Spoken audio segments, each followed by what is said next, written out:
जिस विषय पर बात करेंगे वो है क्रोध। वो भाव जो हमारे सारे जीवन को घेर कर रहता है। क्रोध को ना उम्र की मर्यादा है, ना ही ज्ञान की।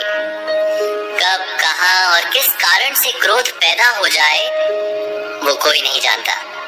और जब क्रोध जन्म लेता है तो तुरंत ही विचार करने की शक्ति खो जाती है।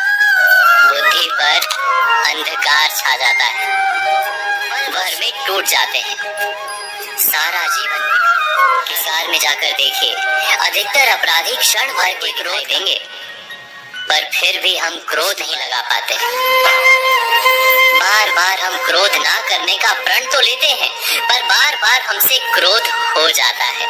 ये क्रोध वास्तव में क्या है, क्यों जन्मता है और क्यों अंकुश में नहीं रहता? उदाहरण के लिए, आप एक बालक उस किसी वस्तु की इच्छा और उस समय अगर उसे वो नहीं मिलती या कोई उसे भयभीत करता है तो वो प्रतिक्रिया देता है। बालक की प्रतिक्रिया क्रोध है, क्योंकि बालक निर्बल सहाय है।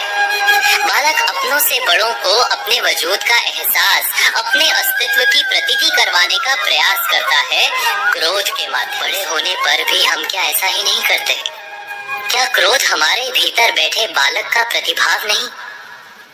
अर्थात क्या क्रोध वास्तव में केवल बालक जैसे व्यवहार का नाम नहीं है? जब अहंकार को घाव होता है, जब भय लगता है, जब कोई वस्तु हमें प्राप्त नहीं होती, तब हमें क्रोध आता है। ठीक किसी बालक की भांति हम जानते हैं कि आईने के सामने का खेल बालकों को शोभा देता है, वह नहीं देता। फिर भी हम बालक की भांति नहीं करते। हम अनुभव से जानते हैं, दूसरों को देखकर बता सकते हैं कि क्रोध से कभी कुछ प्राप्त नहीं होता। सम्मान हो, संपत्ति हो, प्रेम हो या सुरक्षा हो, क्रोध से नहीं मिलता। मिलता है तो प्रयासों से, कार्य करने से, बुद्धिपूर्वक विचार करने से। मनुष्य मात्र अपनी आदतों के अनुसार ही जीता रहता है। क्रोध भी आदत बन जाती है।